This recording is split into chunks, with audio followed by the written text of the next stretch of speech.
Yo, yo, yo, what's going on? Man down, man down, man down. I'm out. I'm out for the count, people, man. Apologies. Wanted to be here for the live. Like, yeah, I got the wickedest, I don't know, it's flu. Sorry.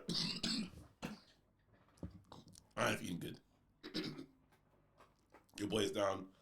And if I laugh, yeah, it's a mad thing. And you lot will make me laugh, so a live is just not responsible with my community. So I was like, nah, Joe, I need you to step in, bro. Once again, big up Joe as well. Everybody hit the like button, hit the subscribe button, support the ting, support the ting.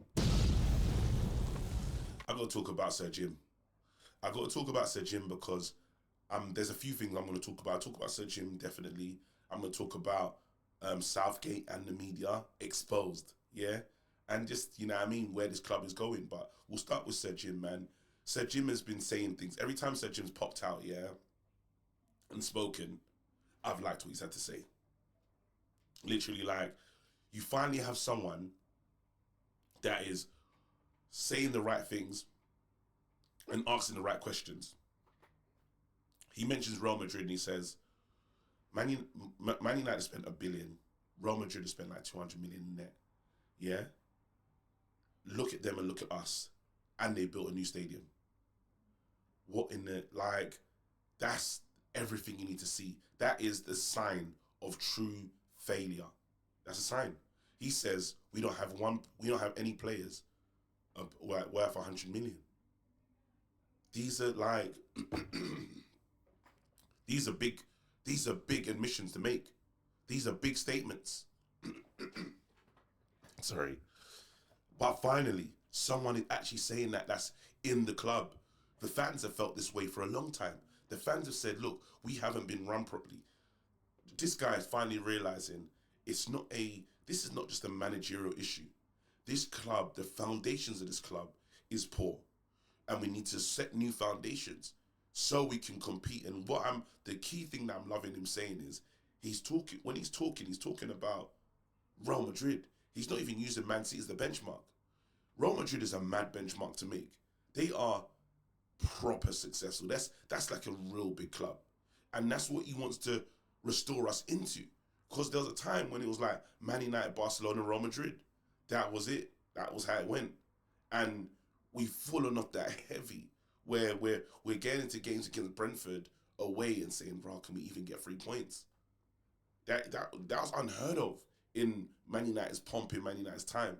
But why? Because, again, if you keep doing things wrong, like if you keep, I don't know, just letting this toxic waste spill into the sea, into the water, this, that, and the other, again, like, it's polluting the whole thing. It's polluting the whole thing. That's the only analogy I've got, but it's really the best one because it's happened over a slow amount of time. And now we're seeing the effects of that pollution, bro.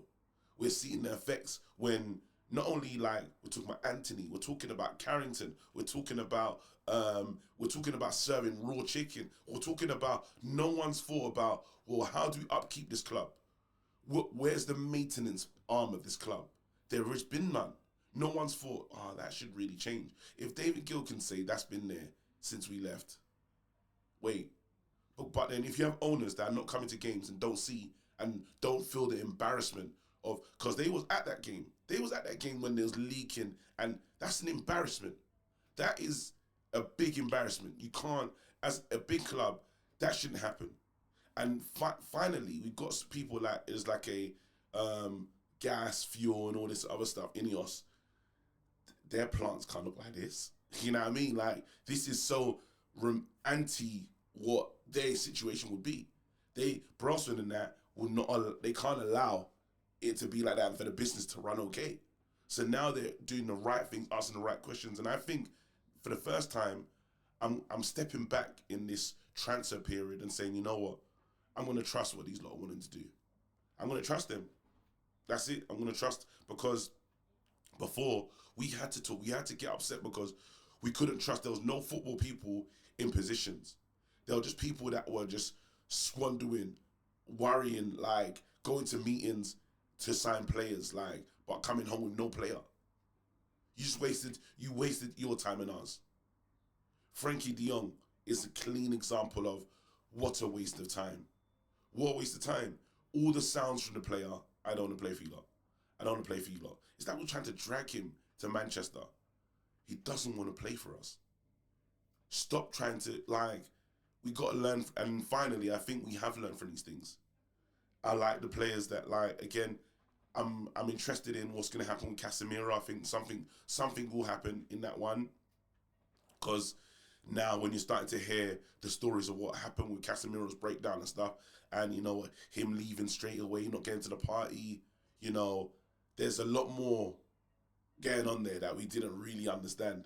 Luckily, Casemiro's a professional, you know, but then he's not happy, you know, so there's going to be a lot of rebuilding to bring Casemiro back into the fray. I don't actually see it. I don't really see it, especially if this manager wants to run it his way, and they've challenged him this last season. So, and he played him still. It was mad, but again, they just got on with it. That was a true thing. They just got on with it. I just quickly want to talk about Gareth Southgate. The media has exposed themselves. They were telling us, the same people that are now cussing Gareth Southgate for not getting results with England and being negative and scoring and running back and you know what I mean, all this stuff that he was saying. These are the same guys that were canvassing for him to get the Man United job, which tells me that you just want him to get the job so the club can still be in a mess. I can imagine the clicks. This would be like prime Moisey, but worse. And then all of a sudden, as soon as he's appointed a Man United manager, you'd hear, it's a strange appointment, really, when you think about it. It's a strange appointment. His last job, Middlesbrough, and he got them relegated. All of a sudden, they'll start looking at the truth, the facts. Gareth Southgate came out and said, we have no one to replace what Calvin Phillips gives us. Brother, I don't even want you to start Cobby. Just leave Cobby where he is. Like, I don't need him to be a part of this nonsense, really. Great player. You don't realise it. Conor Gallagher ahead of him.